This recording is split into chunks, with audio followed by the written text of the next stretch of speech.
Bismillahirrahmanirrahim. Assalamualaikum warahmatullahi wabarakatuh. Alhamdulillahi ala ihsanih wa syukru lahu ala taufiqihi wa amtinanih. Wa ashhadu an la ilaha illallah wahdahu la syarika lah ta'ziman li sya'nih. Wa ashhadu anna Muhammadan abduhu wa rasuluh ad-da'i ila ridwanih sallallahu alaihi wa ala alihi wa ashabihi wa ikhwanih. Amma ba'd, fa ikhwani fid din wa akhwati fillah, kaum muslimin wal muslimat rahimani wa rahimakumullah. Semoga Allah subhanahu wa ta'ala senantiasa mencurahkan rahmatnya kepada kita sekalian. Kita lanjutkan insyaallah ta'ala pembahasan ringkasan kitab Al-Irsyad ila Sahihil I'tiqad Warraddu ala ahli syirki wal ilhad, yang diterjemahkan menjadi panduan lengkap membenahi akidah yang disusun oleh Fadilatul Syekh Al-Allamah Profesor Dr. Shalih Al-Fauzan hafizahullahu ta'ala. Kita masih dalam pembahasan tentang macam-macam dosa syirik. Apakah itu syirik besar yang dapat membatalkan tauhid sehingga menyebabkan pelakunya murtad, keluar dari Islam, ataukah syirik kecil yang mengurangi kesempurnaan tauhid, yang merupakan dosa terbesar setelah syirik besar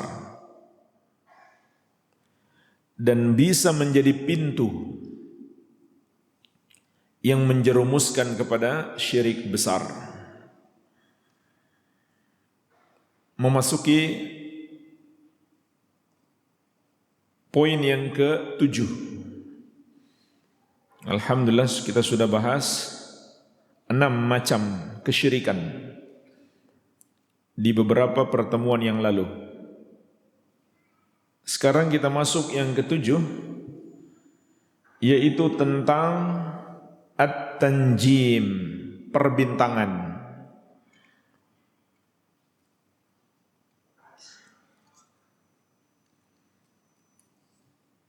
Jemaah sekalian, perbintangan itu ada 2 macam. Yang pertama disebut ilmu at-ta'thir. Artinya ilmu yang mempelajari tentang hubungan atau pengaruh dari peristiwa-peristiwa di langit dengan kejadian-kejadian di muka bumi. Ini yang pertama, yang disebut ilmu at-ta'thir.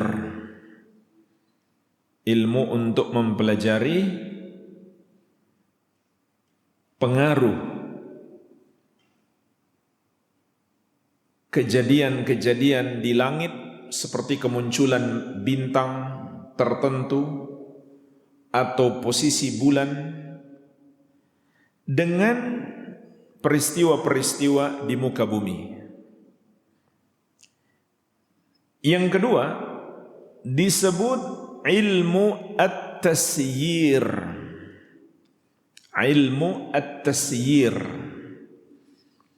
artinya ilmu perbintangan untuk mempelajari arah dan waktu. Inilah dua jenis ilmu perbintangan. Kalau tidak salah, istilah sebagian orang yang pertama itu disebut astrologi, yang kedua disebut astronomi. Apapun penyebutannya, yang penting kita tahu hakikatnya. Maka hukum atas kedua macam ilmu perbintangan ini berbeda. Hukum untuk yang pertama terbagi menjadi 3. Hukum ilmu perbintangan at-ta'thir, yang mempelajari hubungan atau pengaruh benda-benda langit terhadap peristiwa-peristiwa di muka bumi. Maka ada 3 rincian hukum. Yang pertama, apabila seseorang meyakini bintang-bintang atau benda-benda langit memberi pengaruh dengan sendirinya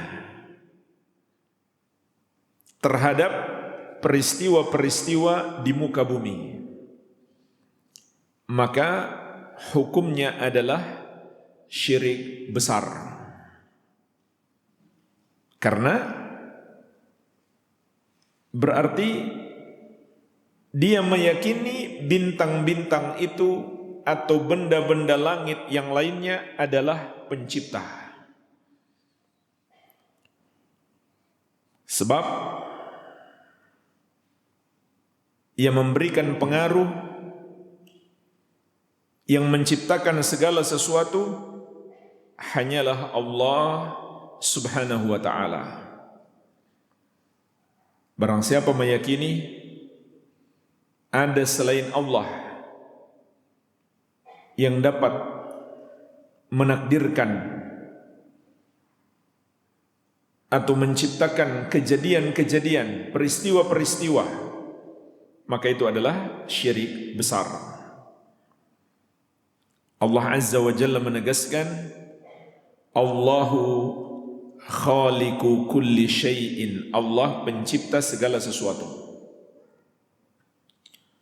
Wa khalaqa kulla syai'in faqaddarahu taqdira. Allah yang menciptakan segala sesuatu serta menakdirkannya dengan sebaik-baik penakdiran. Maka meyakini ada selain Allah yang menciptakan apapun adalah syirik. Maka semua yang terjadi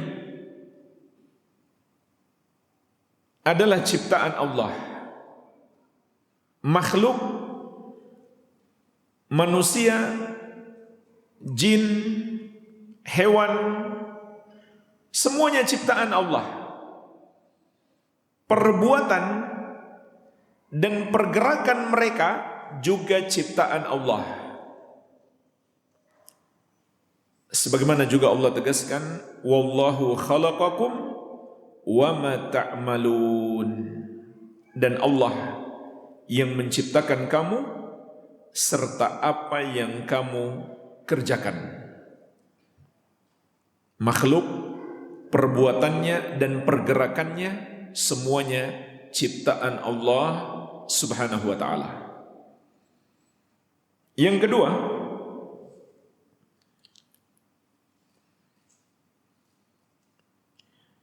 menjadikan bintang-bintang atau benda-benda langit untuk meramal peristiwa-peristiwa di muka bumi. Untuk meramal peristiwa-peristiwa di muka bumi. maka hukumnya adalah syirik besar. Karena meramalkan peristiwa-peristiwa masa depan berarti mengklaim memiliki ilmu gaib, dan itulah yang dilakukan oleh para dukun. Itulah yang dilakukan oleh para dukun. Oleh karena itu Syekh menyebutkan sebuah riwayat yang dikeluarkan oleh Imam Ahmad, Abu Dawud dan Ibnu Majah dari sahabat yang mulia Ibnu Abbas radhiyallahu anhumah. Beliau mengatakan, "Man iqtabasa syu'batan minan nujum faqad iktabasa syu'batan minas sihri zada ma zada." Barang siapa mempelajari cabang ilmu perbintangan, maka dia telah mempelajari cabang ilmu sihir. Makin banyak ilmu perbintangan dia pelajari, berarti makin banyak pula sihir dia pelajari. Dan Allah menegaskan mempelajari dan mengajarkan sihir adalah kekufuran. Dalam surat Al-Baqarah ayat 102. "Wa ma kafara Sulaiman walakinna syayatina kafaru yu'allimuna an-nasa sihra." Nabi Sulaiman tidaklah kafir. Maksudnya tidak mempraktekan sihir, tidak pula mempelajari dan mengajarkannya. Walakinna syayatina kafaru, akan tetapi yang kafir itu adalah setan-setan. Yu'allimuna an-nasa sihra, karena mereka mengajarkan sihir kepada manusia.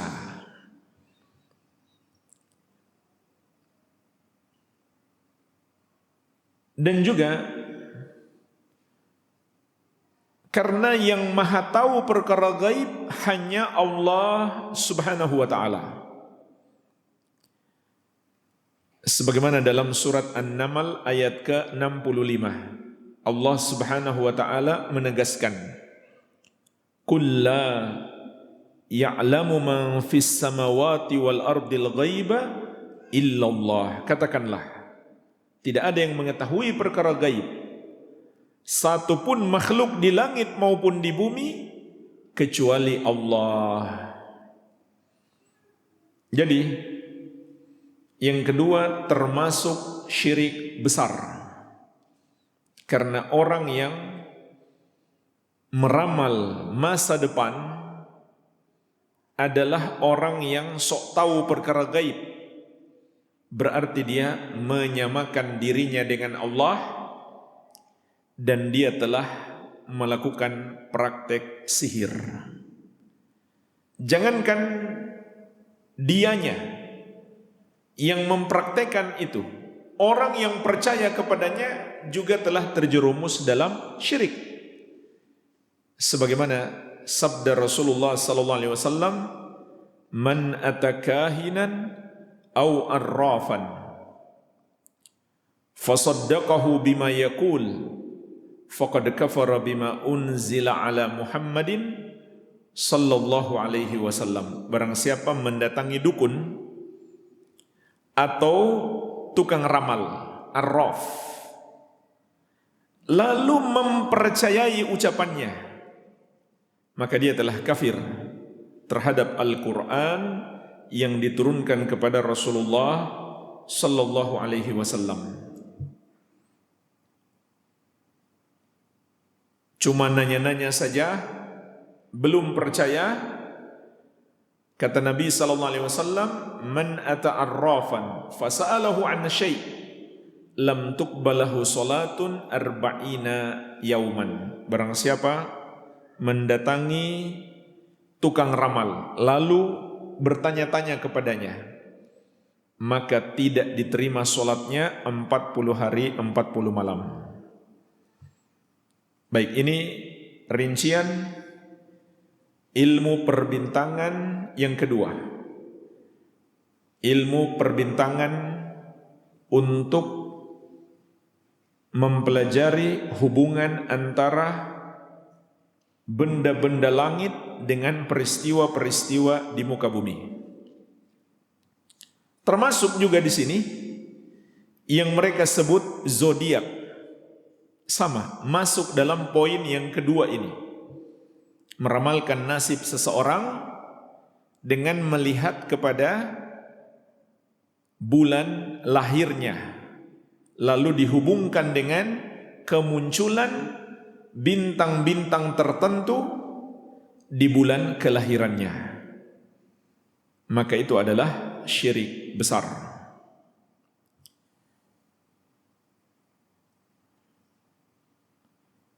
Tapi jemaah sekalian, ada juga yang hanya bohong belaka. Dia tidak mengerti tentang kemunculan bintang-bintang. Akan tetapi dia menipu manusia dengan meramalkan nasib mereka. Maka hukumnya juga sama. Tidak ada bedanya. Karena syiriknya di situ adalah ramalan-ramalannya atau klaim sok tahu ilmu gaib. Kemudian yang ketiga, dia meyakini benda-benda langit itu hanyalah sebab terhadap peristiwa-peristiwa di muka bumi. Dan yang menakdirkan peristiwa itu dia masih yakin adalah Allah Subhanahu wa ta'ala. Maka hukumnya adalah syirik kecil. Kalau seseorang menghubungkan antara benda-benda langit dengan berbagai peristiwa di muka bumi, seperti dia mengatakan karena muncul bintang ini maka akan terjadi suatu peristiwa huru-hara misalkan.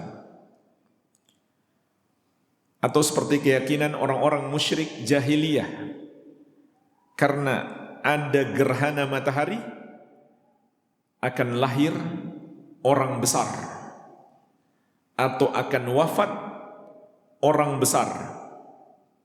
Maka ini semuanya adalah sebab-sebab yang tidak dapat dihubungkan dengan akibat. Nggak bisa dijelaskan secara ilmiah. Apa hubungannya? Munculnya bintang itu dengan kelahiran seseorang. Tidak bisa dijelaskan secara ilmiah. Seandainya bisa dijelaskan secara ilmiah, tidak ada masalah. Boleh diyakini. Contoh, ketika langit mendung dan kita mengatakan ini adalah sebuah tanda tidak lama lagi akan hujan. Boleh atau tidak? Boleh, karena itu terbukti. Namun kita pun tidak bisa memastikan. Kita nggak bisa memastikan pasti hujan. Karena faktanya tidak selalu hujan, walaupun langit sudah mendung. Jadi, yang syirik kalau tidak bisa dijelaskan hubungan antara sebab dengan akibat. Dan ini berlaku untuk semua yang diyakini sebagai sebab. Ini sudah pernah kita bahas ya, kaidah tentang sebab. Ini adalah syirkul asbab, syirik dalam sebab. Apapun yang diyakini sebagai sebab, padahal itu bukan sebab, maka syirik. Apapun itu. Makanya orang yang percaya jimat, syirik. Misalkan dia meyakini sebuah cincin, sebuah kalung, sebuah gelang bisa menjaga dia dari mara bahaya. Itu nggak bisa dijelaskan secara ilmiah. Apa kehebatan gelang itu? Apa pengaruhnya? Sehingga bisa menghindarkan kita dari mara bahaya. Maka mempercayainya adalah syirik. Sebut apa saja yang diyakini sebagai sebab.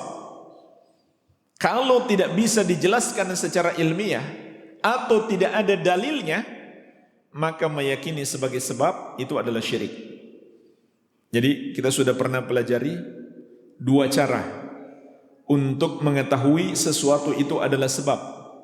Pertama melalui dalil syar'i, yang kedua melalui penghubungan antara sebab dengan akibat. Nah sekarang, kalau seseorang meyakini munculnya bintang tertentu adalah pertanda akan terjadi sebuah peristiwa. Pertama, ada dalilnya tidak? Enggak ada dalilnya. Yang kedua, bisa enggak dihubungkan antara sebab dengan akibat? Bisa enggak dijelaskan secara ilmiah? Tidak juga. Maka meyakininya sebagai sebab adalah syirik. Namun, kalau dia meyakini itu semata-mata sebab dan Allah yang menakdirkan, maka syirik kecil. Kenapa masih dihukum syirik kecil? Padahal dia yakinnya kepada Allah, bukan yakin kepada sebab. Karena seakan-akan dia bersekutu bersama Allah dalam menetapkan sesuatu sebagai sebab. Karena kita harus meyakini hanya Allah Subhanahu wa ta'ala yang maha mampu menetapkan atau menakdirkan atau menciptakan sesuatu sebagai sebab. Baik, ini rincian 3 macam syirik. Orang yang mencoba untuk menghubung-hubungkan antara peristiwa-peristiwa di langit atau kemunculan benda-benda langit dengan kejadian-kejadian di muka bumi. Yang pertama dan kedua syirik besar, yang ketiga syirik kecil. Sekarang bagian yang kedua, ilmu perbintangan yang disebut ilmu at-tasyir. Ilmu at-tasyir, yaitu ilmu untuk mempelajari arah dan waktu. Ilmu untuk mempelajari arah dan waktu. Ini pun ada rincian, meskipun hasilnya sama kelak. Tapi ada rincian, supaya kita paham pentingnya masalah ini, kita sebutkan rincian yang dijelaskan para ulama. Para ulama menjelaskan rincian ilmu perbintangan untuk mempelajari arah dan waktu terbagi menjadi 2. Yang pertama, untuk kemaslahatan agama. Yang kedua, untuk kemaslahatan dunia. Yang kedua, untuk kemaslahatan dunia. Yang pertama, untuk kemaslahatan agama, maka ini dianjurkan. Contoh, untuk mengetahui arah kiblat. Untuk mengetahui arah kiblat, kita bisa menggunakan posisi-posisi bintang. Dan itu ada ahlinya. Mereka juga disebut dengan istilah ahli ilmu falak. Dengan melihat posisi bintang saja, mereka bisa mengetahui arah kiblat. Kalau siang hari lebih mudah, ada matahari. Kalau malam hari itu lebih rumit untuk mengetahui arah kiblat. Orang-orang dulu mereka nggak perlu kompas, mereka cukup melihat posisi bintang. Maka ini dianjurkan. Ini boleh kecuali untuk penetapan masuknya bulan atau keluarnya bulan sudah ada ketentuan khusus. Hanya ada dua cara, yaitu melihat hilal. Ini cara yang pertama. Kalau hilal tidak terlihat, maka menyempurnakan bulan menjadi 30. Ini cara yang kedua. Jadi nggak ada cara lain. Nggak boleh pakai cara melihat posisi bintang, nggak boleh. Atau hitung-hitungan posisi bulan. Cuma berdasarkan hitungan, bukan berdasarkan penglihatan, tidak boleh. Karena jelas hadisnya, Rasulullah SAW bersabda, "Sumu li ru'yatihi wa aftiru li ru'yatihi, fa in gubbi 'alaikum fa akmilul iddata 30." Berpuasalah karena kamu sudah melihat hilal. Maksudnya hilal yang menunjukkan masuk 1 Ramadan. Dan berhari rayalah kalau kamu sudah melihat hilal, yaitu hilal Syawal. Kalau hilal tidak terlihat atas kalian, maka sempurnakan bulan menjadi 30. Simpel. Yang diajarkan Nabi SAW, yang sayang sekali sebagian kaum muslimin setiap tahun memperdebatkan. Padahal yang diajarkan Nabi SAW sangat simpel. Baik, ini yang pertama. Yang kedua, untuk kemaslahatan duniawi. Untuk kemaslahatan duniawi. Maka ini pun ada 2 rincian. Ini ada 2 rincian. Yang pertama, untuk menentukan arah. Yang mana timur, yang mana barat, utara, dan selatan. Maka hukumnya mubah.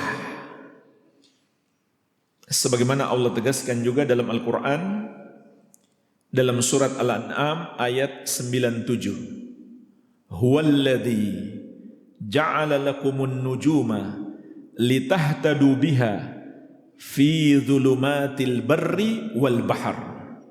Dialah Allah yang menjadikan untuk kalian bintang-bintang agar kalian mendapatkan petunjuk dengannya di kegelapan, baik di daratan maupun di lautan. Petunjuk di sini bukan petunjuk hidup, bukan hidayah, tapi petunjuk arah.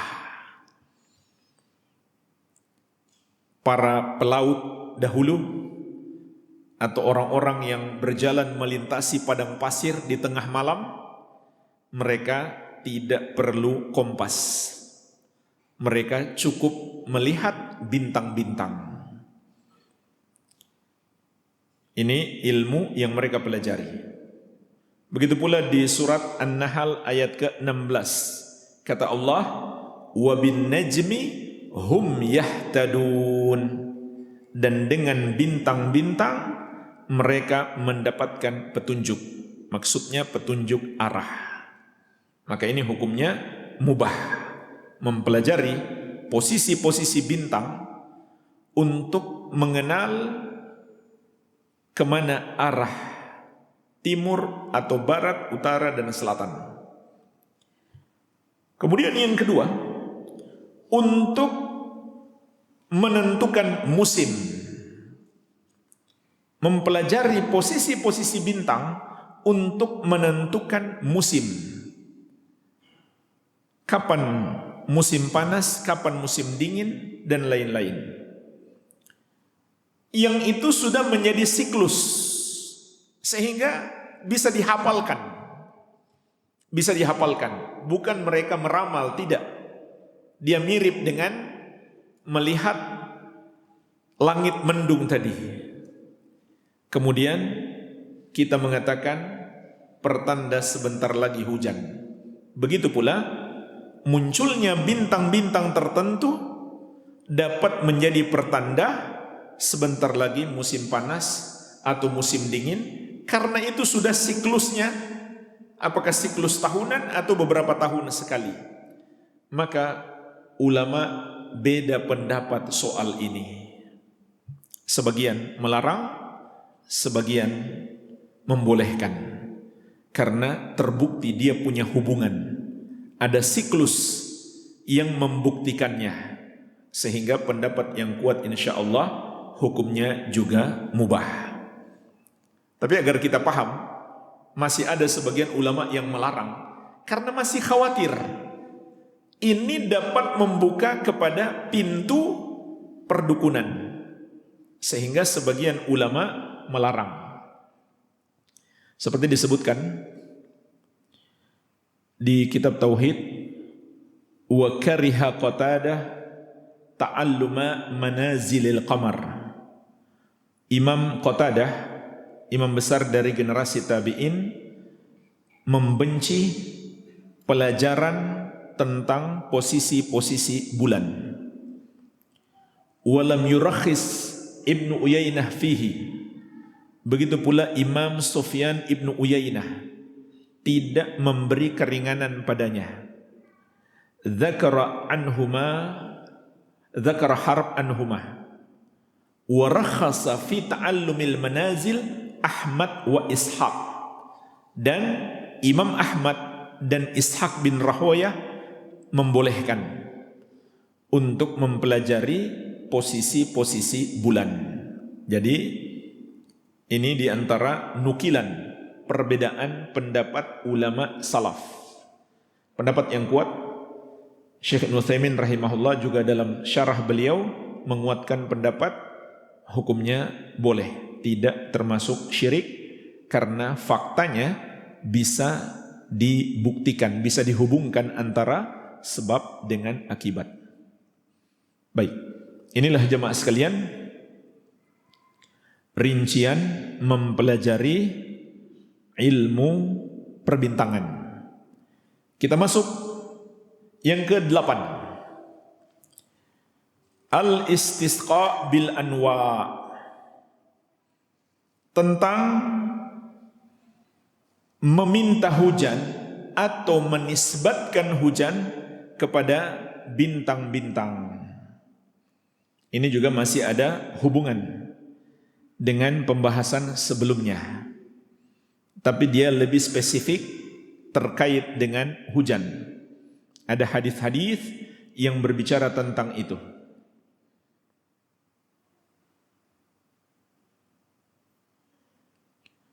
Maka meminta atau menisbatkan hujan kepada bintang-bintang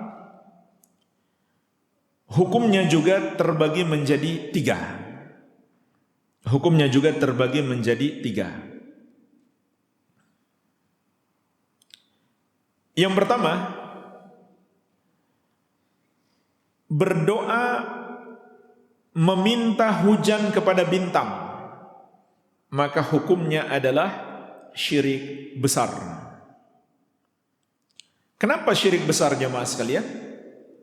Karena yang maha mampu menurunkan hujan hanya Allah subhanahu wa ta'ala. Bahkan ulama sepakat, malaikat yang Allah tugaskan untuk mengatur hujan, kalau manusia berdoa kepadanya, itu adalah syirik besar. Sepakat ulama, tidak ada perbedaan pendapat. Maka aneh kalau ada seorang muslim percaya kepada pawang hujan, bahwa dia mampu mengatur hujan. Ini termasuk keyakinan syirik besar. Karena yang maha mampu menurunkan dan mengendalikan hujan hanya Allah Subhanahu wa taala. Dan ini diyakini oleh orang-orang musyrik jahiliyah. Di antaranya Allah sebutkan di surat Al-Baqarah ayat ke-22. Wa anzala minas samaa'i ma'an fa akhraja bihi minas thamarati rizqan lakum fala taj'alu lillahi andada wa antum ta'lamun. Allah yang menurunkan hujan dari langit dan menumbuhkan dengan hujan itu berbagai macam tanaman sebagai rezeki bagi kalian. Maka janganlah kalian menjadikan sekutu-sekutu yang kalian sembah selain Allah, padahal kalian mengetahui apa? Mengetahui Allah yang menurunkan hujan dan menumbuhkan tanaman. Jadi itu pengetahuan dan keyakinan orang musyrik dahulu. Tapi ada orang yang mengaku muslim hari ini masih percaya kepada pawang hujan. Begitu pula percaya ada selain Allah yang bisa menumbuhkan tanaman yang mereka sebut Dewi Sri. Mereka mengaku muslim, padahal keyakinan syirik ini tidak ada pada musyrikin jahiliyah. Maka mereka lebih parah daripada musyrikin jahiliyah. Begitu pula doa itu adalah ibadah. Sehingga orang yang berdoa kepada selain Allah berarti dia menyembah kepada selain Allah. Allah tegaskan dalam banyak ayat bahwa orang-orang yang berdoa kepada selain Allah telah melakukan syirik besar. Di antaranya di surat Al-Mu'minun ayat 117. Wa may yad'u ma'allahi ilahan akhar la burhana lahu bihi fa innama hisabuhu 'inda rabbih innahu la yuflihul kafirun.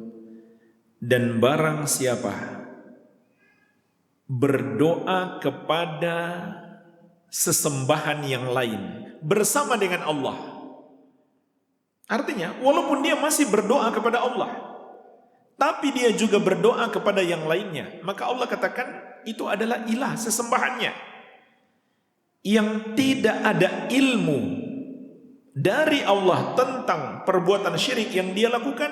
Fa innama hisabuhu inda rabbi, maka hisabnya di sisi Rabbnya. Innahu la yuflihul kafirun, sesungguhnya tidak akan beruntung orang-orang kafir itu. Allah sebut mereka orang kafir karena berdoa kepada selain Allah. Begitu pula surat Yunus ayat 106. Allah Azza wa Jalla menegaskan, "Wala tad'u min dunillahi ma la yanfa'uka wa la yadurruk fa in fa'alta fa innaka idzam minadh dhalimin." Dan janganlah kamu berdoa kepada selain Allah yang sama sekali tidak bisa memberi manfaat kepadamu, tidak pula bisa menimpakan mudarat. Kalau kamu melakukannya, kamu kalau begitu termasuk orang-orang yang zalim. Kezaliman yang dimaksud di sini adalah syirik, sebagaimana firman Allah, "Inna syirka la dzulmun azim." Sesungguhnya syirik itu adalah kezaliman yang sangat besar. Baik, ini yang pertama. Orang yang berdoa atau meminta hujan kepada selain Allah, maka syirik besar. Yang kedua, orang yang menisbatkan turunnya hujan kepada bintang atau kepada apapun selain Allah dengan keyakinan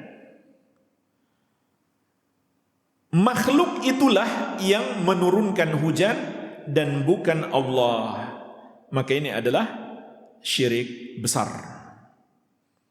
Sebab hanya Allah yang maha mampu menurunkan hujan.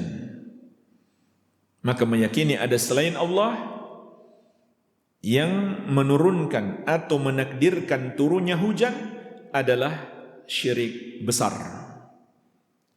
Yang ketiga, menisbatkan hujan kepada bintang-bintang atau kepada apapun, tapi masih dengan meyakini bintang-bintang itu hanya sebab.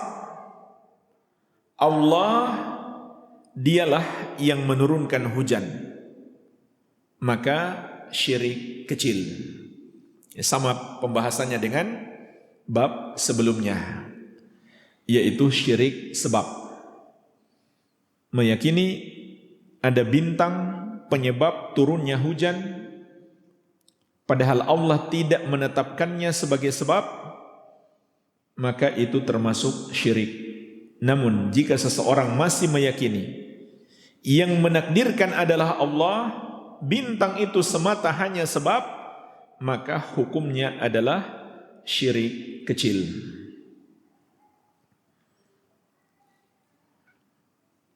Dan dalam Al-Quran Allah mengingatkan kita, ini adalah salah satu kesyirikan orang-orang jahiliyah dahulu, yaitu dalam surat Al-Waqi'ah ayat 82. Wa taj'aluna rizqakum annakum tukadzibun. Dan kalian jadikan rizki yang Allah anugerahkan kepada kalian dengan cara mendustakannya. Kalian hadapi rizki yang Allah berikan kepada kalian dengan mendustakannya. Ibnu Abbas radhiyallahu anhu menafsirkan makna rizki dalam ayat ini adalah hujan. Mereka mendustakan artinya mereka nisbatkan kepada selain Allah. Mereka nisbatkan kepada selain Allah. Sebagaimana disebutkan dalam hadis yang diriwayatkan Al-Bukhari dan Muslim dari Zaid bin Khalid radhiyallahu anhu. Beliau menceritakan, "Shalla lana Rasulullah sallallahu alaihi wasallam salat as-subhi bil Hudaybiyah ala ithri sama'in kanat minal lail." Rasulullah sallallahu alaihi wasallam mengimami kami salat subuh di Hudaybiyah setelah turun hujan semalam. Falamman sarafa aqbala 'alan nas faqal. Selesai salat, beliau berdiri menghadap kepada manusia seraya berkata. Selesai salat, beliau menghadap kepada jamaah kemudian bersabda, "Hal tadruna madza qala rabbukum?" Qalu Allahu wa rasuluhu a'lam. Apakah kalian mengetahui apa yang telah dikatakan oleh Rabb kamu, yaitu di pagi hari ini? Maka mereka menjawab, Allah dan Rasulnya yang lebih mengetahui. Qala, beliau bersabda. Qala, Allah subhanahu wa ta'ala berfirman, Asbaha ibadi mu'minun bi wa kafirun. Masuk waktu pagi ini, di antara hamba-hambaku ada yang beriman dan ada yang kafir. Fa amma man qala mutirna bi fadlillahi wa rahmatihi fadzalika mu'minun bi kafirun bil kaukab. Adapun orang yang berkata, kami diberi hujan dengan anugerah dari Allah dan rahmatnya, maka itulah orang yang beriman kepadaku dan kufur kepada bintang. Wa amma man qala mutirna binau'i kadza wa kadza fadzalika kafirun bi mu'minun bil kaukab. Adapun orang yang mengatakan kita diberi hujan karena bintang ini dan bintang itu, maka itulah orang yang kufur kepadaku dan beriman kepada bintang.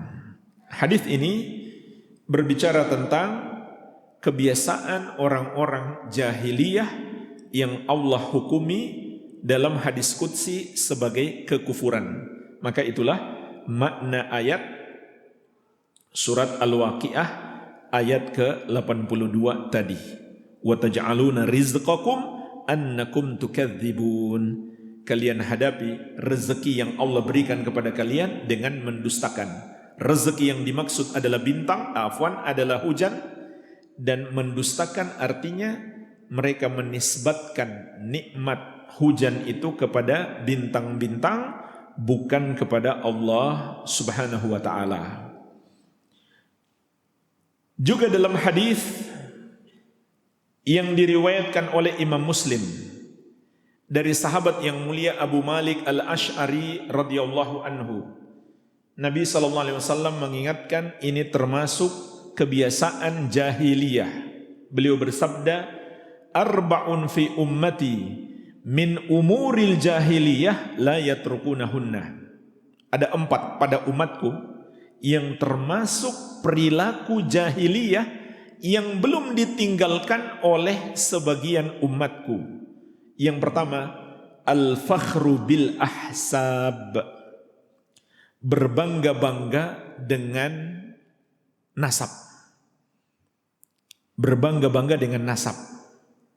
Dia bangga, dia merasa tinggi, merasa mulia, merasa terhormat karena berasal dari keturunan tertentu.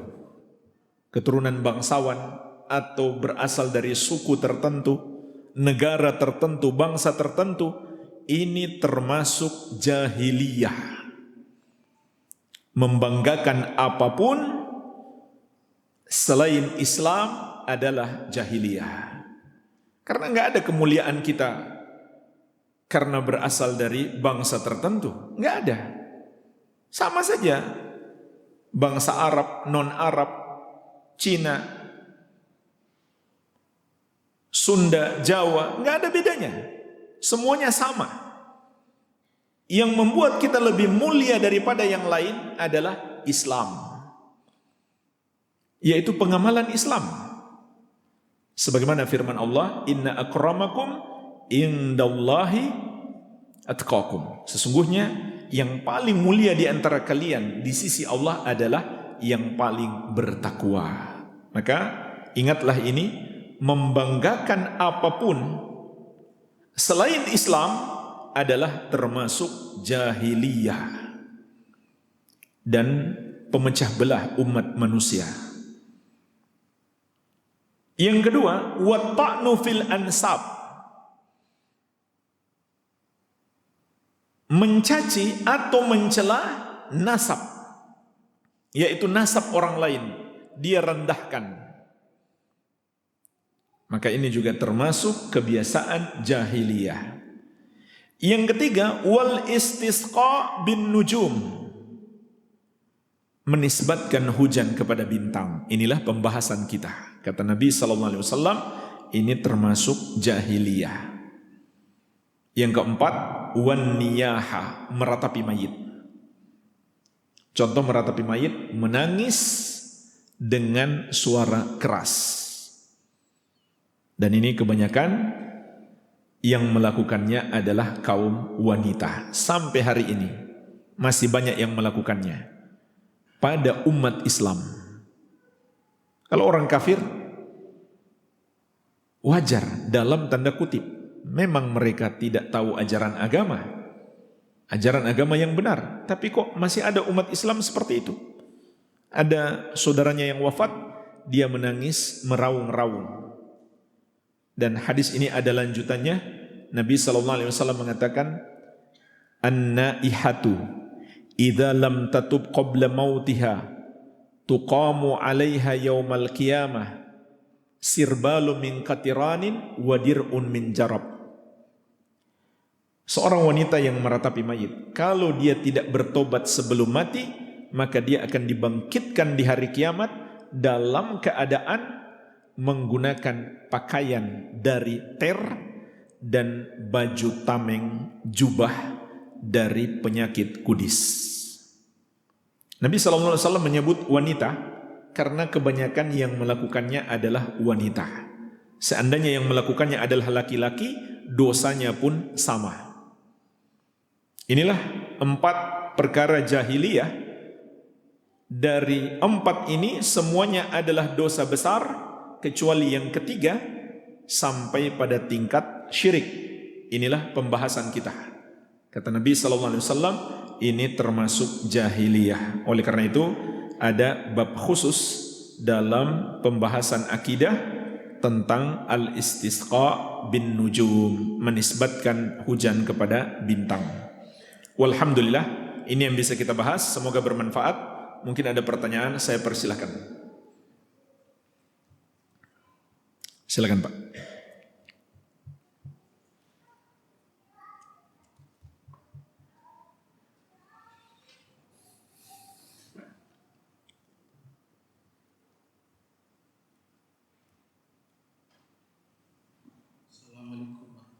Waalaikumsalam warahmatullahi wabarakatuh. Terima kasih Ustaz atas kesempatan. Yang ingin saya tanyakan adalah bagaimana kita meyakini adanya pelet dan kita berusaha mengobatinya. Demikian, terima kasih. Baik. Adanya pelet itu ditetapkan juga berdasarkan hadis Rasulullah sallallahu alaihi wasallam yang diriwayatkan Imam Abu Daud dari Ibnu Mas'ud radhiyallahu anhu. Rasulullah sallallahu alaihi wasallam bersabda, "Innar ruqa wat tamaima wat tiwalata syirkun." Sesungguhnya jampi-jampi, yaitu mantra-mantra para dukun,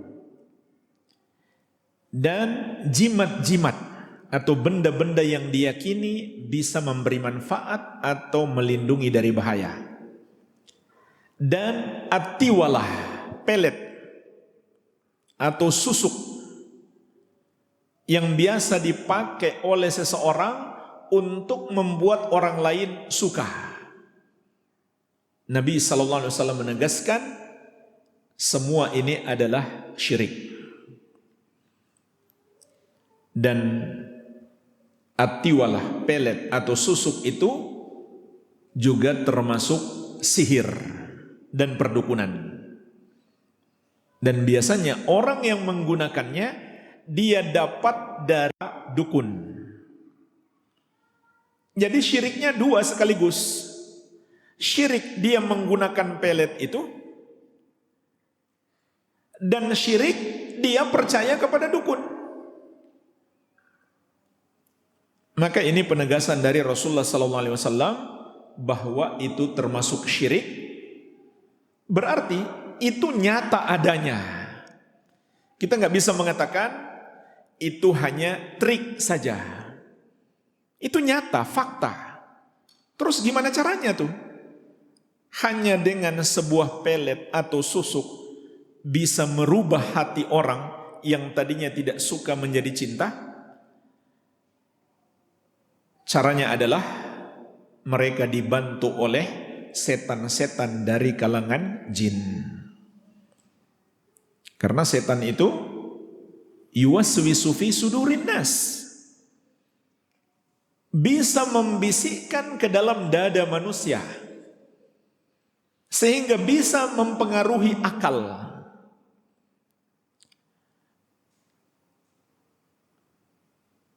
Dan juga Nabi SAW mengatakan, Inna syaitan yajri ala ibni Adam majrad dam. Sesungguhnya setan bisa berjalan di tubuh anak Adam di peredaran darah.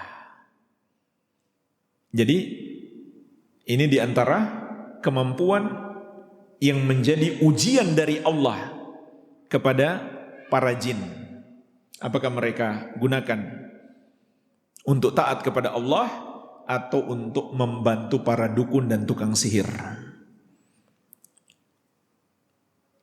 Jadi itu bukan trik, itu adalah kerjasama antara para dukun dan setan-setan. Walaupun para dukun mengatakan setan-setan itu adalah khadam mereka, pembantu mereka. Tapi sebenarnya mereka lah budak setan. Karena setan gak mungkin bantu sampai mereka menjadi kafir. Itu tujuannya. Makanya dukun itu makin kafir, makin banyak dosa, makin tunduk kepada setan, makin sakti. Sebagaimana juga Allah ingatkan, hal unabbi'ukum ala man tanazzalu syayatin tanazzalu ala kulli affakin athim. Maukah kamu aku kabarkan kepada siapa setan-setan itu turun? Setan-setan itu turun kepada setiap pendusta lagi banyak dosa. Itulah dua sifat dukun yang Allah sebutkan dalam Al-Quran. Affak, athim. Banyak berdusta, banyak berdosa. Dosa-dosa mereka adalah kesyirikan dan kekufuran. Apapun yang diinginkan oleh setan, mereka harus lakukan. Makanya jangan heran, orang kalau ke dukun, seringkali disuruh melakukan yang aneh-aneh. Karena itu permintaan setannya. Disuruh untuk menyembelih sebagai sesajen. Bahkan terkadang yang disembelih itu harus spesial. Cari ayam hitam, kakinya hitam, semuanya serba hitam. Bahkan tidak jarang jamaah sekalian, setan meminta tumbal manusia. Dan si dukun itu sampai rela mengorbankan, menumbalkan istrinya atau anaknya, naudzubillah, demi dibantu oleh setan. Jadi itu bukan trik, itu sihir yang nyata. Memang banyak para dukun juga melakukan trik. Bukan sihir beneran, cuma trik saja, sehingga mereka disebut dukun palsu, dukun abal-abal. Sekarang pertanyaannya jemaah sekalian, lebih bagus mana? Dukun asli atau palsu? Lebih bagus yang palsu kan? Kalau dia murni hanya trik, nggak ada dia bermain dengan setan. Nggak ada dia melakukan ritual-ritual supaya ditolong oleh setan, tidak ada. Mereka pun mengatakan dia dukun abal-abal. Dukun mesum sekalipun masih lebih baik, asalkan dukun palsu daripada dukun asli. Karena dukun asli musyrik, kafir. Yang mesum itu dosa besar, iya. Tapi kita nggak bisa mengatakan dia musyrik atau kafir. Jadi adanya sihir dengan berbagai macam bentuknya itu fakta nyata. Meskipun jamaah sekalian perlu dipahami, tukang sihir tidak bisa merubah hakikat. Artinya jumlah satu nggak bisa dia buat jadi dua. Satu zat dia nggak bisa rubah menjadi zat lain. Nggak ada tukang sihir yang bisa mengutuk manusia menjadi kodok misalkan. Nggak ada, itu mustahil. Tidak ada tukang sihir yang bisa menggandakan uang. Nggak ada, itu mustahil. Pertanyaannya, kalau terjadi gimana? Maka itu adalah sihir mata. Sihir mata itu pun nyata, bukan trik. Seperti yang dilakukan oleh para tukang sihir Fir'aun. Allah mengatakan, saharu a'yunan nas wastarhabuhum. Mereka menyihir mata-mata manusia dan membuat manusia takut. Artinya, tali-tali itu tidak benar-benar menjadi ular. Tapi mereka juga tidak bermain trik. Yang mereka sihir adalah mata manusia. Sehingga terlihat tali-tali itu berubah menjadi ular. Itu fakta, itu nyata. Bukan permainan trik, bukan. Jadi jangan khawatir, jangan takut kepada para tukang sihir.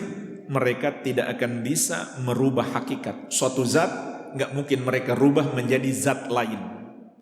Atau satu nggak mungkin digandakan menjadi dua. Kalau terjadi, mata kita yang disihir, bukan terjadi secara hakiki. Iya. Jadi sihir secara umum maupun pelet, susuk secara khusus itu fakta nyata adanya, bukan sekedar trik. Nah, solusinya bagaimana menghadapi sihir? Dengan berlindung kepada Allah Subhanahu wa taala. Dengan doa-doa untuk mohon perlindungan kepada Allah. A'udzu bikalimatillahi tammati min syarri ma khalaq. Aku berlindung dengan kalimat-kalimat Allah yang sempurna dari keburukan makhluk yang Dia ciptakan. Ini mencakup seluruh makhluk yang buruk. Begitu pula membaca ayat-ayat untuk mohon perlindungan seperti Al-Ikhlas, Al-Falaq, An-Nas.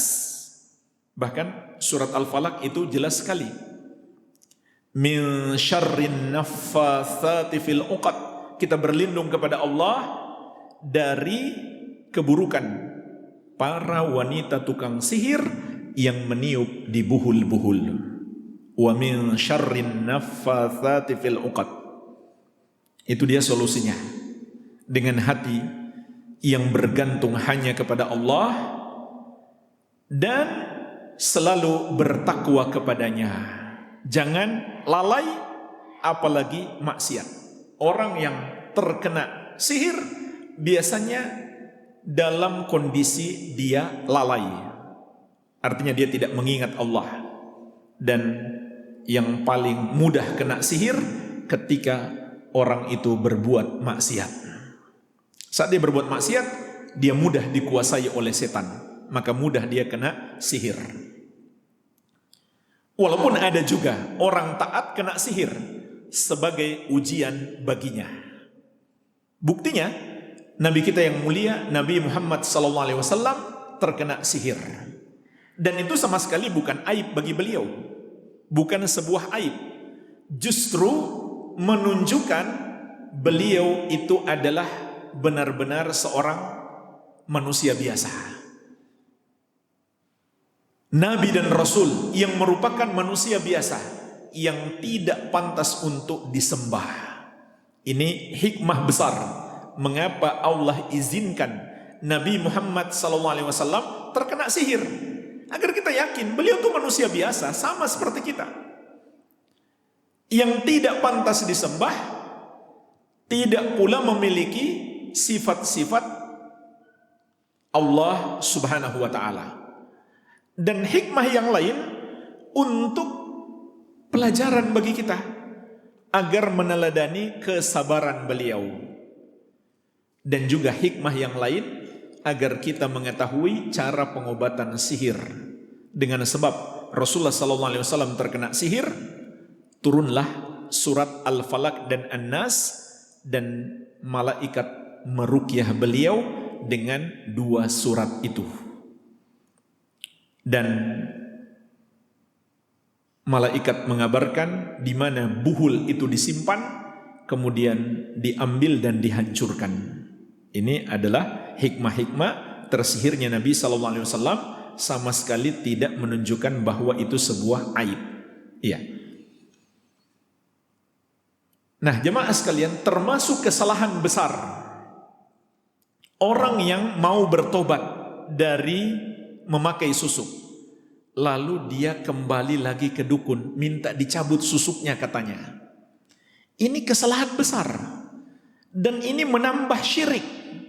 Dia sudah bertobat kok melakukan syirik lagi. Ini aneh. Kalau ada penceramah yang menyampaikan seperti itu, pakai susuk itu syirik, gimana cara bertobat? Kembali lagi ke dukunnya, minta dicabut. Bertobat kok masih melakukan syirik lagi? Jadi solusinya gimana? Yang paling penting adalah dia bertobat. Soal susuk itu dicabut atau tidak, itu bukan masalah. Bukan masalah. Yang masalahnya adalah kalau dia belum bertobat, masih percaya kepada dukun, masih minta jasa dukun. Jadi bertobat kepada Allah dengan memenuhi syarat-syarat taubat. Dia lakukan dengan ikhlas karena Allah, dia menyesali dosa itu, dia meninggalkannya, dan dia bertekad tidak akan mengulanginya di masa yang akan datang.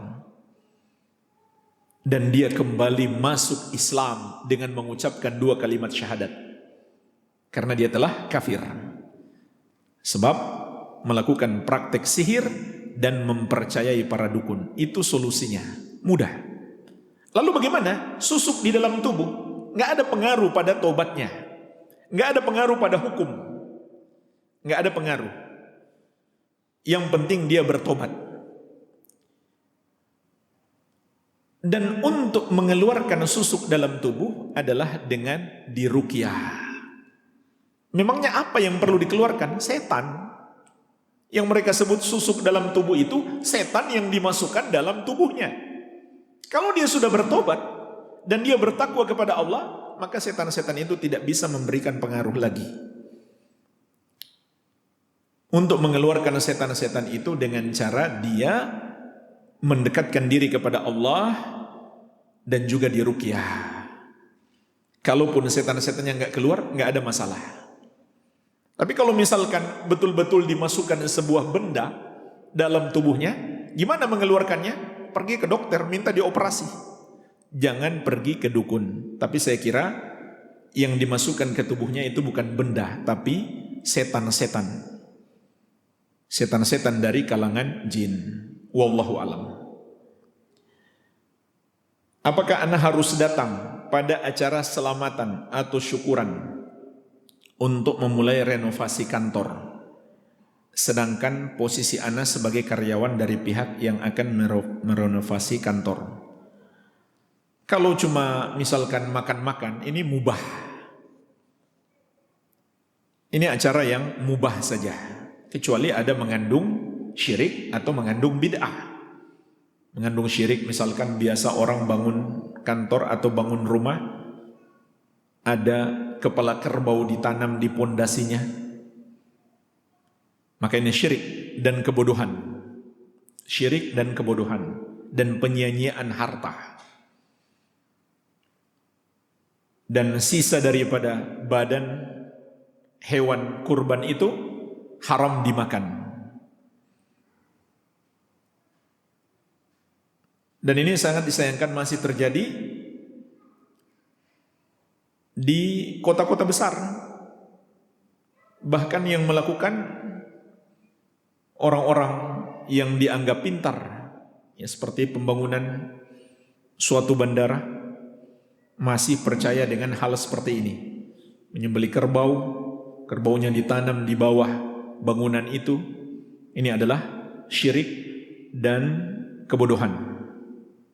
Kalau cuma acara makan-makan saja, tidak ada masalah. Ini hal yang mubah.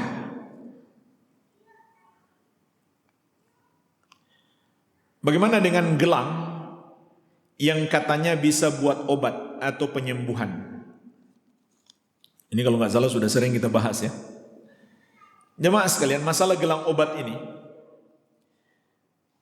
sekarang kita lihat dari kaidah sebab. Pertama, ada enggak dalilnya? Jawabannya tidak ada. Yang kedua, bisa enggak dijelaskan secara ilmiah? Ada hubungan antara sebab dengan akibat. Kalau enggak bisa dijelaskan, maka syirik. Kalau bisa dijelaskan dan dibuktikan, maka tidak syirik. Kalau begitu, apakah menjadi boleh untuk digunakan? Jawabannya tetap tidak boleh. Kenapa? Karena walaupun itu belum menjadi syirik, tapi itu adalah pintu syirik. Sebab dia menyerupai jimat-jimat. Yang biasanya jimat-jimat itu dalam bentuk gelang atau cincin atau kalung dan yang semisalnya. Kalau tujuan untuk pengobatan melalui gelang-gelang itu, maka tidak boleh, karena itu bisa menjadi pintu syirik walaupun bisa dibuktikan secara ilmiah, apalagi kalau belum bisa dibuktikan. Iya. Dan ini juga difatwakan oleh Syekh Al-Allamah Shalih Al-Fauzan, begitu pula Syekh Al-Allamah Abdul Razak Al-Badar. Para ulama kita di masa ini melarang penggunaan gelang-gelang obat, walaupun bisa dibuktikan, karena itu adalah pintu syirik. Dan ada hadis ketika seseorang menggunakan gelang dan Rasulullah SAW bertanya, "Ma hadhihi?" Apa yang kamu kenakan itu? Maksudnya untuk apa itu? Dia menjawab, "Minal wahinah." Ini adalah untuk menangkal penyakit. Maka Nabi SAW tidak meminta rincian kepadanya. Itu terbukti enggak? Tapi beliau langsung menegaskan, "Inza'ha," copot. Copotlah gelang itu, fa innaha la taziduka illa wahnan. Fa innaka law mitta wa hiya 'alaika ma aflahta abadan. Karena itu hanya menambah kelemahan bagimu, dan kalau kamu mati dan gelang itu masih bersamamu, engkau tidak akan beruntung selama-lamanya. Ini yang dijadikan dalil oleh Syekh Abdul Razak Al-Badar, sehingga beliau memfatwakan tidak boleh seluruh jenis gelang yang diyakini bisa menjadi sebab pengobatan. Karena walaupun bisa dibuktikan, akan tetapi itu bisa menjadi pintu syirik. Carilah pengobatan yang lainnya yang tidak menjerumuskan kita dalam dosa. Iya.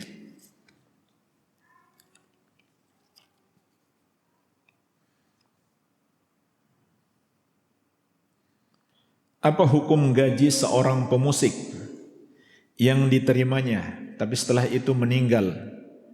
Apakah ini bisa jadi waris untuk anak-anaknya? Apakah halal digunakan atau harus diapakan gaji tersebut? Hukumnya haram karena Rasulullah SAW bersabda, "Innallaha idza harrama syai'an harrama thamanahu." Sesungguhnya Allah apabila mengharamkan sesuatu, maka Allah haramkan juga harganya. Dan keharaman musik itu disepakati oleh ulama 4 mazhab, tidak ada perbedaan pendapat. Ulama 4 mazhab, mazhab Imam Abu Hanifah, Malik, Syafi'i dan Ahmad, semuanya sepakat atas haramnya musik. Di antara dalilnya hadis yang masyhur, Nabi SAW bersabda, "La yakunanna aqwamun min ummati yastahilluna al-hira wal harira wal khamra wal ma'azif." Akan ada nanti segolongan dari umatku yang menghalalkan, yaitu menghalalkan apa yang Allah haramkan. Lalu beliau menyebutkan zina, sutra bagi laki-laki, khamar, dan alat-alat musik. Maka kalau begitu, penghasilan dari bermain musik itu hukumnya haram. Dan memberikan gaji atau upah yang besar kepada para pemusik dan penyanyi adalah ciri-ciri bangsa yang bodoh.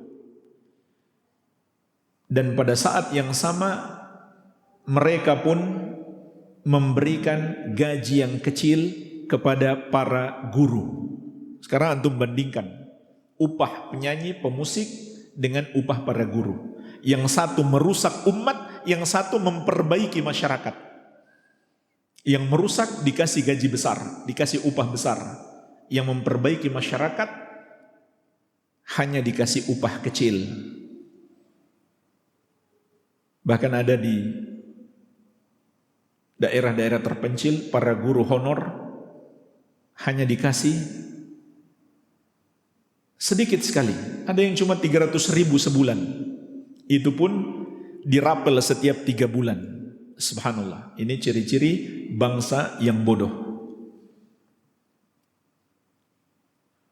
Tapi jemaah sekalian,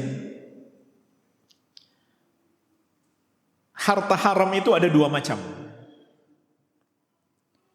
Harta haram yang tidak ada hak orang lain atasnya. Maka kalau diberikan kepada orang lain, seperti seorang suami memberikan harta itu kepada istrinya, atau dia berikan kepada anak-anaknya, maka bagi mereka hukumnya halal, bagi dia haram. Yang kedua, harta haram yang ada hak orang atasnya. Contohnya harta curian. Ini nggak boleh diberikan kepada siapapun kecuali kepada yang punya hak atasnya. Kalau suami mencuri harta orang lain lalu dia berikan kepada istri, maka haram istrinya menerima. Karena ada yang punya hak atasnya. Iya.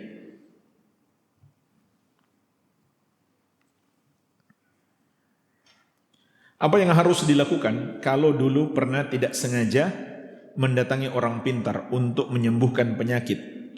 Karena orang pintar itu menggunakan seekor ayam sebagai perantaranya.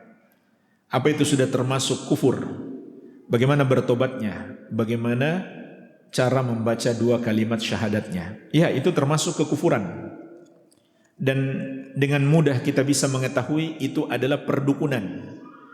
Dengan 2 kaidah sebab tadi.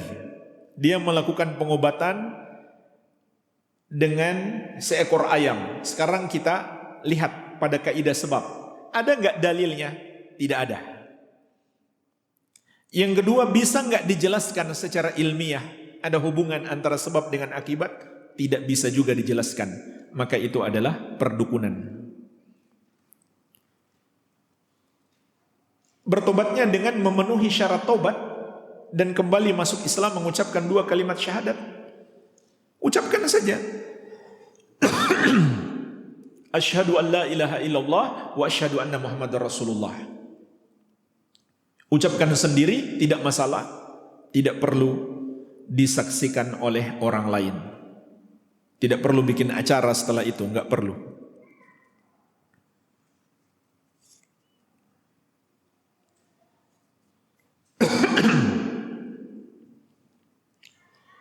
Bagaimana hukum mendengarkan nasyid? Apakah sama dengan musik? Banyak nasyid juga menggunakan alat musik ya. Ini yang pertama. Yang kedua, banyak nasyid menyerupai alat musik. Apa istilahnya itu? Akapela, iya kan? Suara mulut yang meniru alat musik. Ya sama saja, nggak ada bedanya kalau begitu. Karena fungsi alat musik digantikan dengan mulutnya.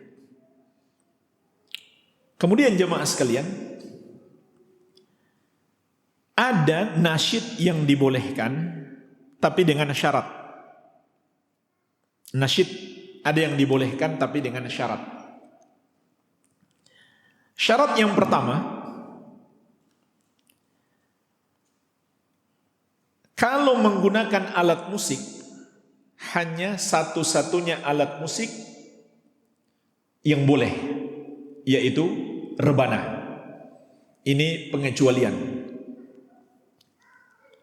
Sebagaimana disebutkan dalam hadis Bukhari dan Muslim dari Ummul Mukminin Aisyah radhiyallahu anha, dan ditegaskan oleh Al-Hafidz Ibnu Fathul Bari bahwa rebana adalah pengecualian. Itu pun rebana murni, nggak ada kering-keringnya di samping. Ini syarat yang pertama. Yang kedua, hanya dinyanyikan dalam munasabah atau momen-momen tertentu, seperti hari raya. Karena itu yang diizinkan oleh Rasulullah SAW. Begitu pula walimatul urs, resepsi pernikahan. Ini yang diizinkan di masa Nabi SAW. Yang ketiga, Yang menyanyikan nasyid itu adalah perempuan. Makanya para ulama juga mengatakan laki-laki yang bernasyid dia telah menyerupai perempuan alias banci. Padahal itu dilarang keras oleh Rasulullah SAW. Karena yang diizinkan di masa Nabi SAW untuk bernasyid hanyalah para wanita. Kalau wanita dewasa hanya boleh didengarkan khusus sesama wanita. Kalau wanitanya masih kecil, anak-anak yang tidak dikhawatirkan fitnah, boleh didengarkan oleh kaum laki-laki. Jadi tidak ada di masa Nabi SAW laki-laki yang bernasyid. Ada yang bernasyid malah ditegur, seperti Anjashah, salah seorang budak dari Ethiopia, suaranya sangat bagus, dia bernasyid malah ditegur oleh Rasulullah SAW untuk menghentikan nasyidnya dalam sebuah perjalanan.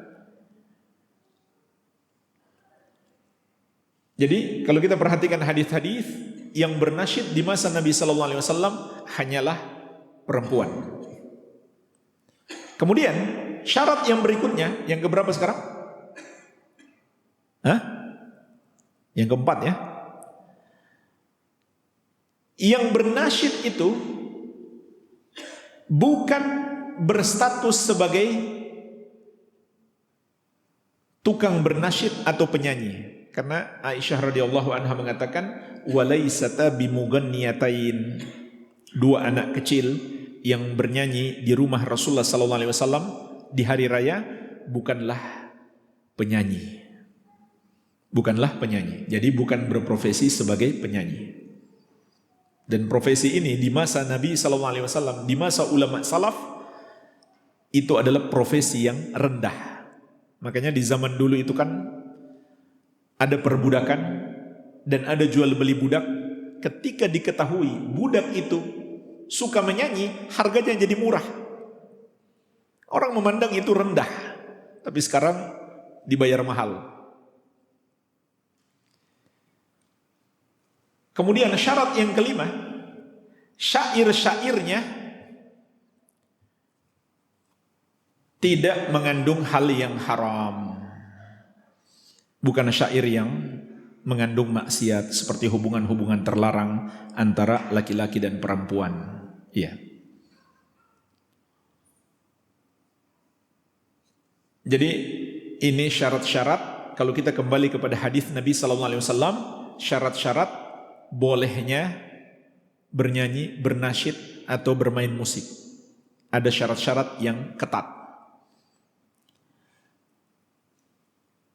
Dan jemaah sekalian, kita dapati hari ini ada orang mendengarkan nasyid, hatinya tersentuh. Ketika mendengarkan Al-Quran, biasa-biasa saja. Maka tidak diragukan lagi, itu adalah permainan setan. Kemudian menjadikan nasyid itu sebagai kegiatan harian, penyemangat harian, bahkan berprofesi sebagai munsyid, orang yang bernasyid. Maka itu menyelisihi petunjuk Nabi Sallallahu Alaihi Wasallam. Bagaimana hukumnya pesulap?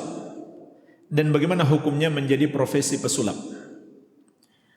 Kalau dia melakukan sulap dengan minta tolong kepada para jin, maka dia sama dengan dukun. Sama.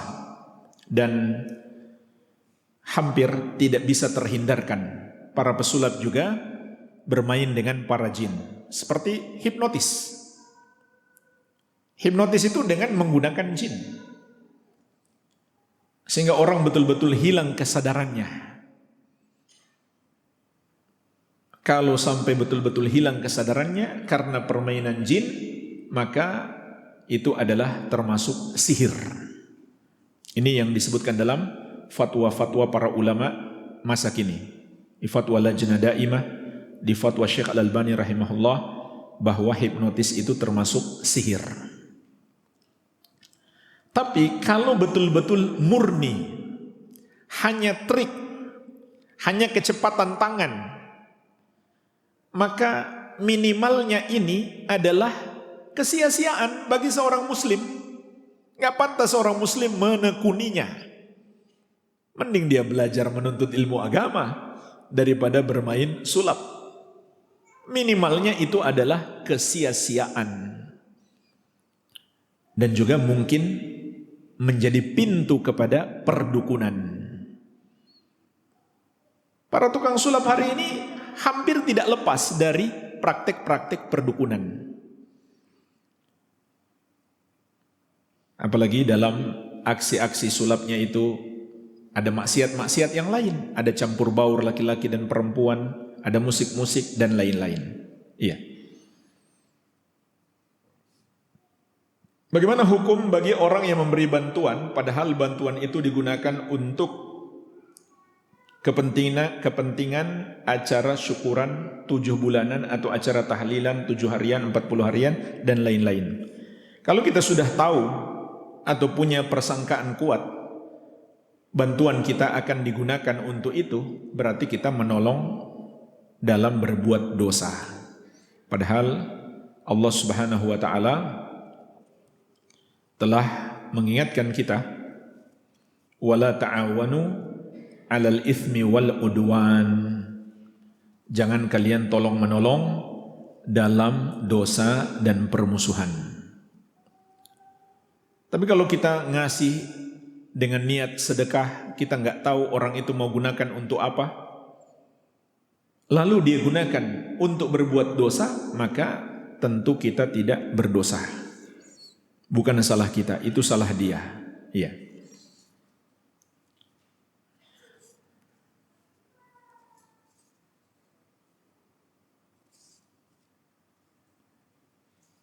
Bagaimana warisan dari ibu bapaknya yang kerja di bank konvensional?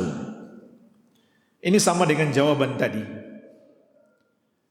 Bagi orang yang bekerja mendapatkan gaji dari transaksi riba atau membantu transaksi riba, bagi mereka haram.